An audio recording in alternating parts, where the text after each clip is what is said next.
Hello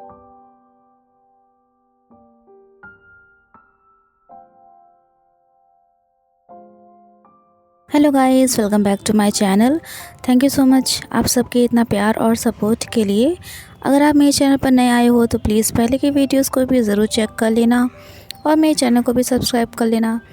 guys, आज का part काफ़ी रोमांटिक होने वाला है और थोड़ा सा हॉट भी, तो प्लीज़ वीडियो पे बने रहिएगा। तो चलिए वीडियो स्टार्ट करते हैं। लास्ट पार्ट में हमने देखा था कि वांग जी वेंग से प्रॉमिस करता है कि वो और वेंग एक ही यूनिवर्सिटी में पढ़ाई करेंगे, और ये कहकर वो वेंग के गाल पर किस कर लेता है। नेक्स्ट डे वेंग वांग जी के अपार्टमेंट पे जाता है। वो वांग जी से पूछता है कि क्या तुम्हारे अंकल जानते हैं कि मैं यहाँ पर हूँ, क्योंकि मैं उन्हें झटका नहीं देना चाहता। वांग जी कहता है, हाँ, मैंने उन्हें मैसेज कर दिया है, वो रात 9 बजे तक घर नहीं आएंगे। ये सुनकर वेंग कहता है, फिर तो सही है, क्योंकि मुझे उनसे डर लगता है। वांग जी वेंग से कहता है कि उनसे काफ़ी लोग डरते हैं। वेंग काफ़ी खुश था। वो वांग जी से कहता है कि कम से कम मुझे कंपनी देने के लिए कोई तो है, और वांग जी मेरा प्रेजेंट कहाँ है। ये सुनकर वांग जी थोड़ा शर्मा जाता है और कहता है, शेमलेस। फिर वो इशारे से वेंग को उसके पीछे पीछे आने के लिए कहता है। अक्टूबर 31 वेंग का बर्थडे था। वो काफ़ी धूमधाम से मनाया गया था। उस दिन ट्यूसडे था, इसलिए काफ़ी स्टूडेंट्स शाम की क्लासेस के लिए वापस चले गए थे, लेकिन उनमें से कुछ ने क्लास स्किप कर दी थी ताकि वो थोड़ी और देर एंजॉय कर सकें।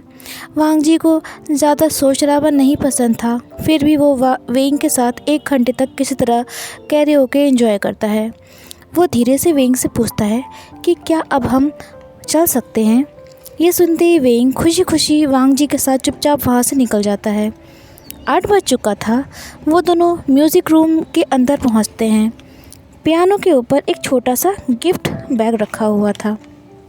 वांग जी वो गिफ्ट उठाकर वेंग को देता है। उसके अंदर रेड कलर का स्कार्फ था, जो काफ़ी सॉफ्ट था और महंगा भी लग रहा था। वेंग उस स्कार्फ को अपने हाथ से बहुत प्यार से छू रहा था। वो वांग जी से कहता है कि वांग जी, ये बहुत खूबसूरत है, थैंक यू।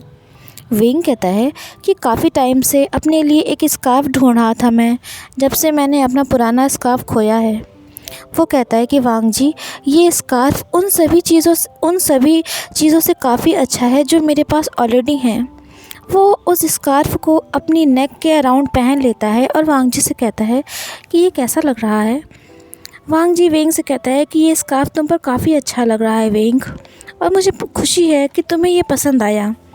वेंग मुस्कुराते हुए वांग जी से कहता है कि मुझे ये स्कार्फ बहुत पसंद है। तभी वांग जी पियानो के पास बैठता है और वेंग से कहता है कि तुम्हारे लिए एक और गिफ्ट है। वेंग के मुंह से खुशी के मारे चीख सी निकल गई थी। वो वांग जी से कहता है, क्या तुम मेरे लिए पियानो बजाओगे? Oh my God Wang Ji, finally. वो कहता है कि वांग जी, मैं बहुत खुश हूँ। वांग जी इशारे से वेंग को बैठने के लिए कहता है। वेंग वहाँ पास में रखी स्टूल पर बैठ जाता है। वांग जी पियानो बजाना स्टार्ट करता है। उस गाने की लिरिक्स काफ़ी खूबसूरत और मेस्मराइजिंग थी। कुछ मिनट्स बाद वांग जी हिम्मत करके वेंग की ओर देखता है। वेंग की आंखें चमक रही थी और वो आश्चर्यचकित था वांग जी को पियानो बजाते हुए देखकर। वेंग धीरे से वांग जी से कहता है कि क्या तुमने इसे लिखा है मेरे लिए? वांग जी वेंग की आंखों में देखते हुए कहता है, हाँ। वेंग फिर उससे पूछा है, क्या ये सच में तुमने मेरे लिए ही लिखा है? वांग जी अपनी धड़कनों को कंट्रोल करते हुए कहता है कि हाँ। वेंग काफ़ी इमोशनल हो गया था। वो कहता है, मेरे वांग जी, तुम इतने परफेक्ट कैसे हो? ये कहते ही वो वांग जी के बगल में बैठ जाता है और उसके चेहरे को अपने हाथ से छूने लगता है। वेंग वांग जी के गाल, आँखें, फाइनली उसके लिप्स पर किस करता है। वांग जी भी रिप्लाई में उसको किस करने लगता है। वो अपने दिल की सारी फीलिंग्स को वेंग को बयां कर देना चाहता था। वेंग थोड़ा सा पीछे की ओर झुकता है और वांग जी से कहता है कि वांग जी, क्या मैं तुमसे एक और चीज़ मांग सकता हूँ? वांग जी कहता है, क्या? वेंग कहता है कि वांग जी, क्या तुम इसे मेरे लिए एक और बार बजाओगे?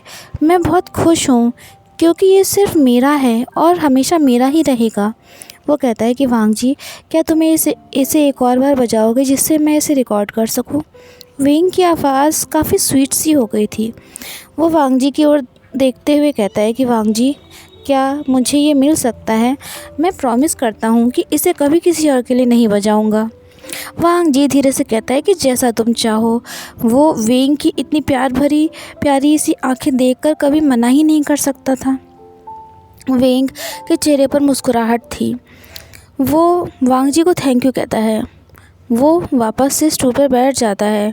वेंग अपना फ़ोन निकालकर उसके कैमरे को ओपन कर लेता है और वांग जी से कहता है कि जब तुम रेडी हो जाना तो मुझे बता देना।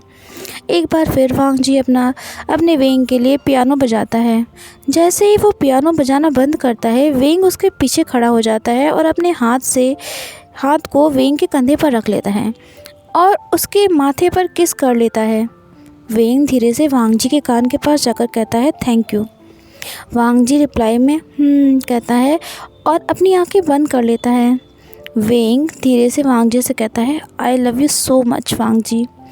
वांग जी की सांसें काफ़ी हैवी हो गई थी, पर उन दोनों की वो पोजीशन काफ़ी ऑकवर्ड थी, लेकिन फिर भी वो दोनों मैनेज कर लेते हैं। वेंग वांग जी के ऊपर झुका हुआ था और उसके लिप्स पर किस कर रहा था। उन दोनों की टंग एक दूसरे के माउथ के अंदर स्लाइड कर रही थी। वेंग के हाथ वांग जी के गले पर थे। तभी दरवाजे पर अचानक से आहट होती है और वेंग पीछे हट जाता है। ला शिरन म्यूज़िक रूम में आ गया था। वो वेंग को देखकर ज़्यादा खुश नहीं लग रहा था। वेंग बो डाउन होकर ला शिरन से कहता है डायरेक्टर लैन, थैंक यू मुझे यहाँ दोबारा आने देने के लिए। ला शिरन थोड़ा इरिटेट होकर वेंग से कहता है कि मुझे नहीं पता था कि तुम्हारा म्यूज़िक के प्रति इतना झुकाव भी है। वेंग इसका रिप्लाई देते हुए कहता है कि मिडिल स्कूल में मैंने फ्लूट बजाई है। लान शिरन उससे कुछ नहीं कहता, पर वांग जी से कहता है कि समय का ध्यान रखना। ये कहकर वो म्यूज़िक रूम से बाहर जाने लगता है और वांग जी से कहता है कि मुझे बाहर तक छोड़ने चलो। जैसे ही लान शिरन वहाँ से जाता है, वो दोनों दोबारा से एक दूसरे को पैशनेटली किस करने लगते हैं। वेंग वांग जी की पीठ को कसकर पकड़ लेता है। उसके हाथ वांग जी के बालों पर थे। वो वांग जी के लिप्स को फियर्सली किस कर रहा था। वांग जी ने भी वेंग को कसकर पकड़ा हुआ था और इसके लिप्स को किस करता जा रहा था। वेंग किस करते करते वांग जी से कहता है मैं क्या करूं तुम्हारे इस 9 बजे के कर्फ्यू का।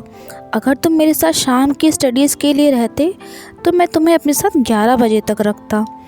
वांग जी हाँफते हुए कहता है वेंग तो फिर मैं तुम्हारे लिए पियानो कैसे बजा पाता। वेंग अपने माउथ से वांग जी के गाल पर किस कर लेता है। तभी वांग जी दोबारा से उसके लिप्स को पैशनेटली किस करने लगता है। वो उसको छोड़ना ही नहीं चाह रहा था।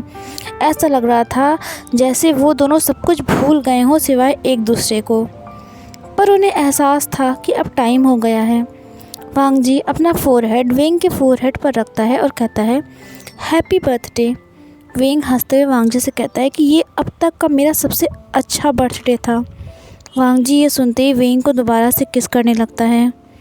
वेंग वांग जी के माथे पर किस करते हुए कहता है कि वांग जी मैं तुम्हें बहुत चाहता हूँ, thank you so much for everything. फिर वो दोनों एक दूसरे को गुड नाइट कहकर वहाँ से जाने लगते हैं। वेंग ने अपने गले में वो रेड स्कार्फ पहना हुआ था। 23 जनवरी का दिन था और ट्यूसडे था। वेंग ने वांग जी को बेबी ब्लू कलर का स्कार्फ पहनाया हुआ था। वो वांग जी से कहता है हैप्पी बर्थडे वांग जी, और हाँ मैं कॉपी कैट हूँ क्योंकि मैं चाहता था कि हम दोनों मैच करें एक दूसरे से। वांग जी सुनकर वेंग से कहता है कि तुम मुझे जो भी दोगे उसे मैं खुशी से एक्सेप्ट करूँगा और मुझे ये काफ़ी पसंद है। स्कार्फ्स के कलर भले ही अलग हैं पर हम दोनों मैच कर रहे हैं ना, बस यही बहुत है।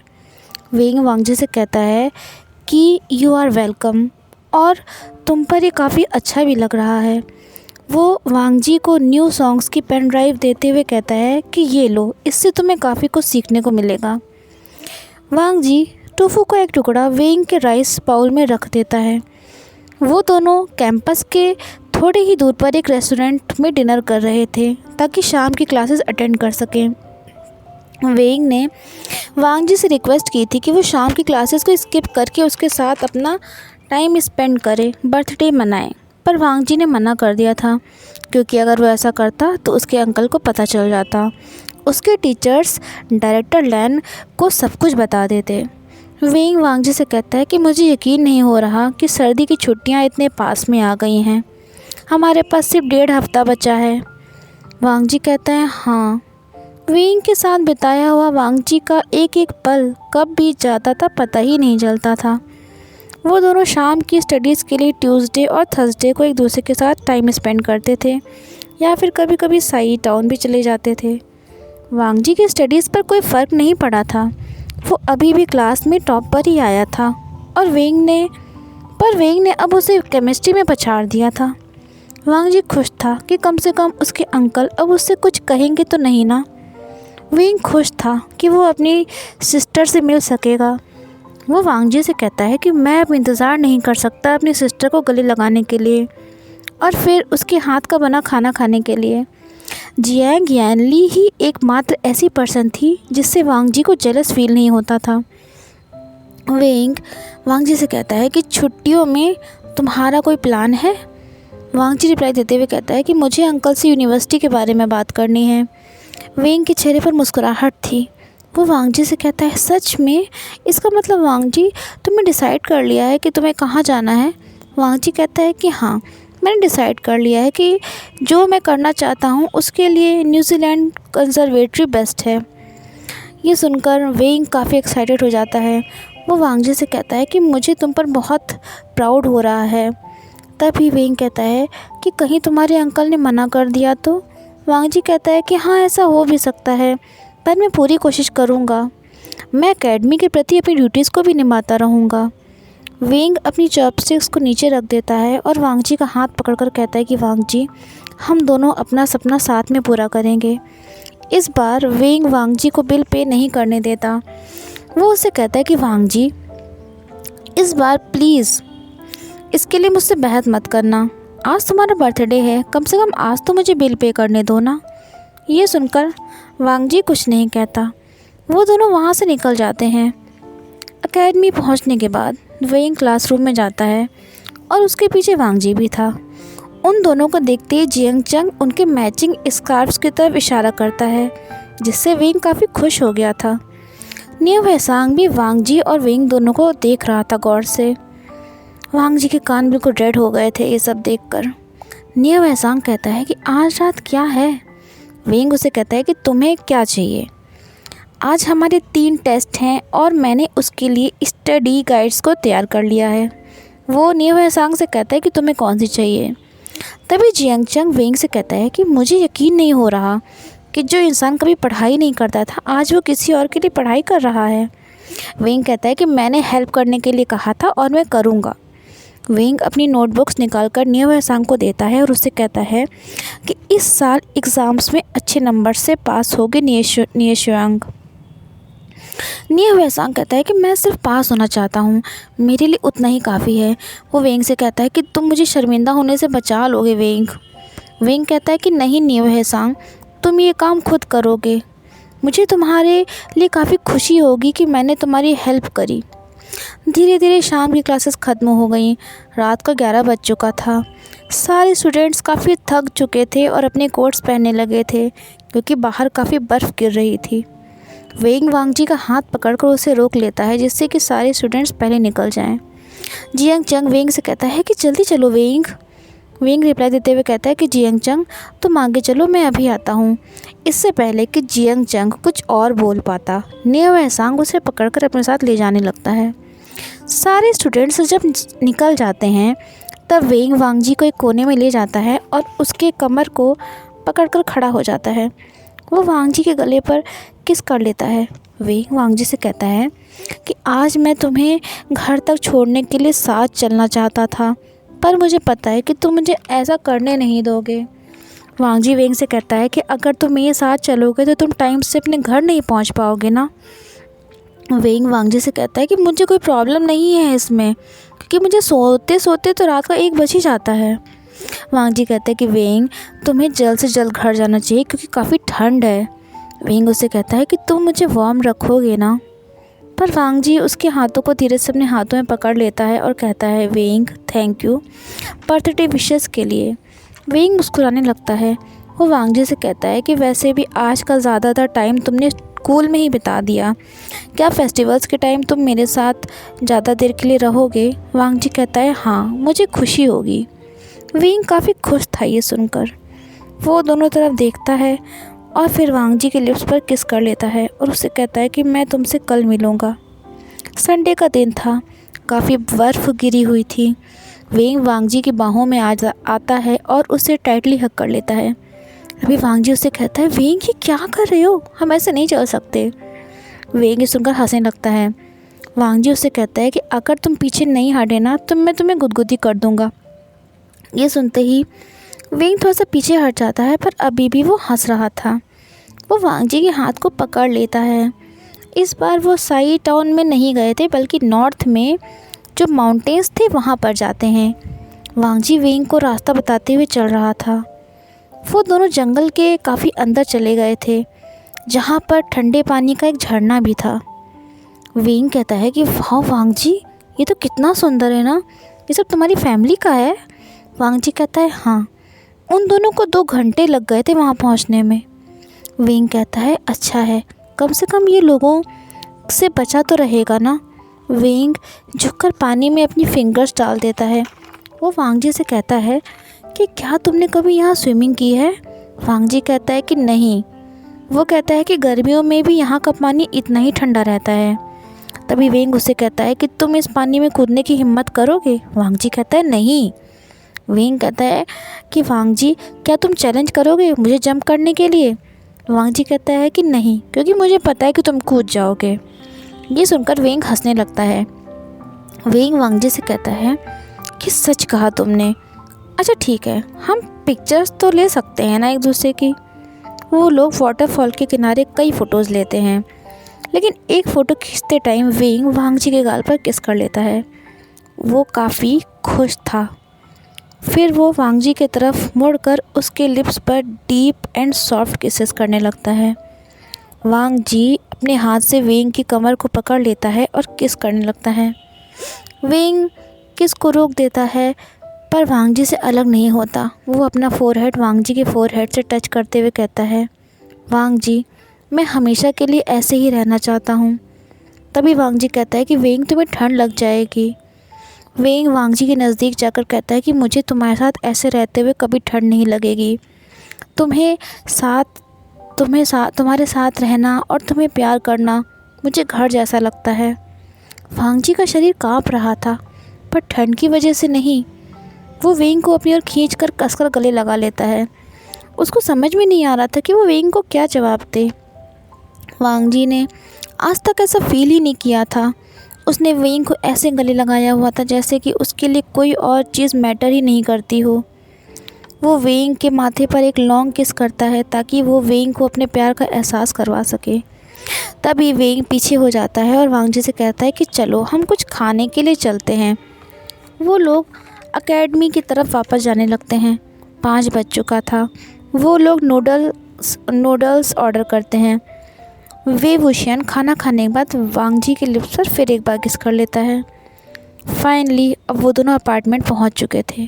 काफ़ी ठंड थी। पहले वो दोनों खुद को वार्म करते हैं, फिर वेंग वांग जी के द्वारा बजाए गए पियानो को सुनने लगता है।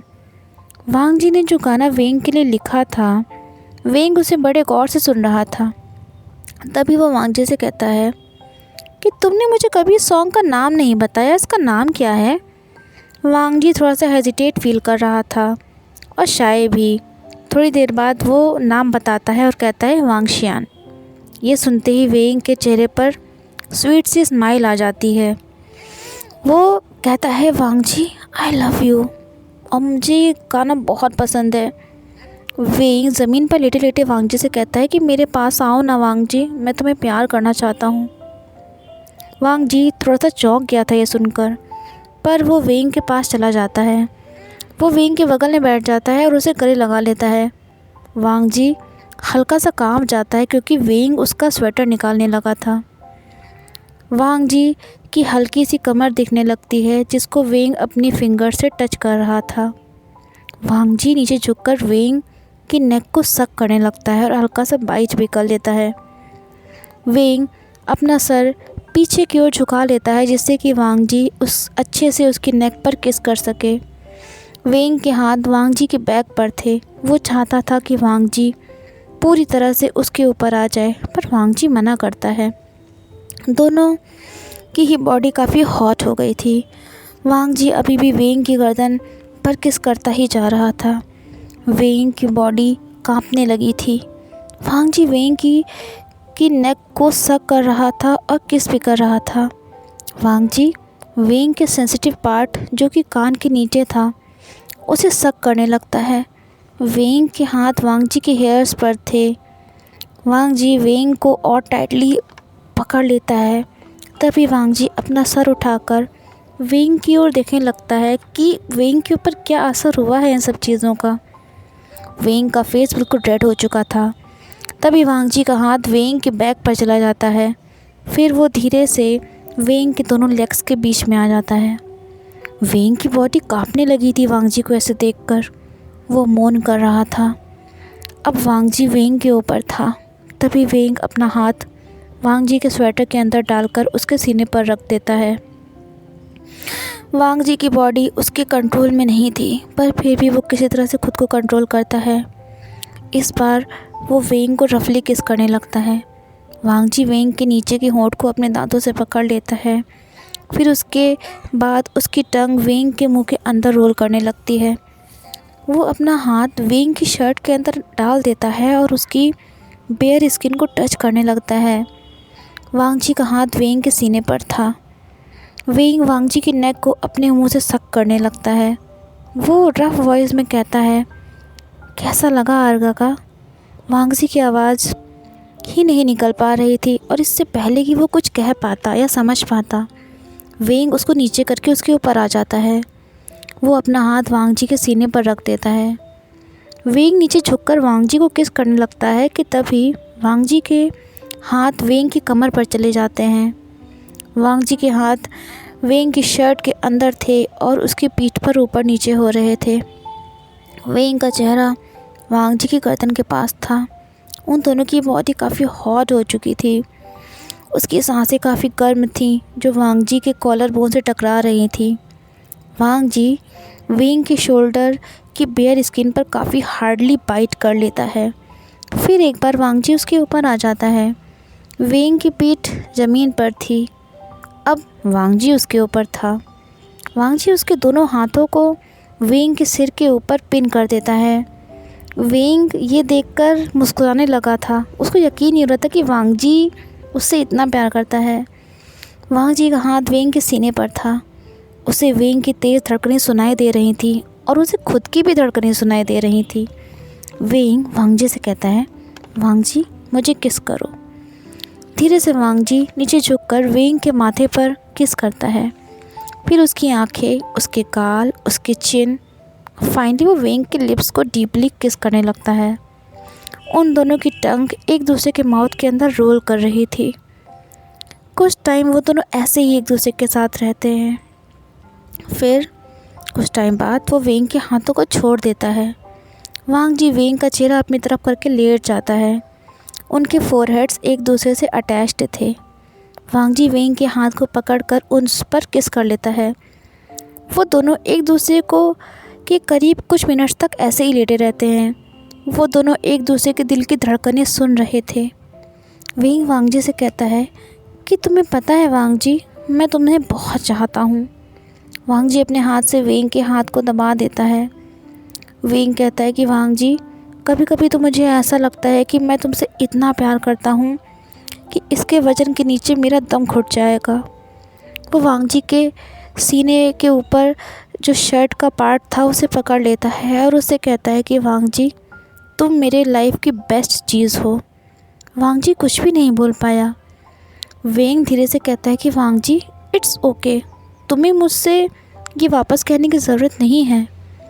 वांग जी अपने हाथ से वेंग के गाल को छू रहा था। वो वेंग से कहता है कि तुम मेरे लिए सब कुछ हो, यू आर माई एवरीथिंग वेंग। वेंग अपना सर उठाकर वांग जी के फोरहेड पर किस कर लेता है और अपने हाथ को वांग जी के सीने पर रखे रहता है। धीरे धीरे वो दोनों उस सर्द रात में एक दूसरे की बाहों में लेटे लेटे सो जाते हैं। सो फ्रेंड्स, कैसा लगा आज का पार्ट मुझे बताना ज़रूर। वीडियो अच्छी लगी हो तो वीडियो को लाइक एंड शेयर कर देना। मिलते हैं आपसे नेक्स्ट पार्ट में। Till then take care and bye bye. और हाँ, बेल नोटिफिकेशन को ऑल पर सेट कर लो आप लोग, ताकि मेरे वीडियोस की नोटिफिकेशंस आपको मिलती रहे। तो थैंक यू सो मच आज का वीडियो देखने के लिए। Bye bye.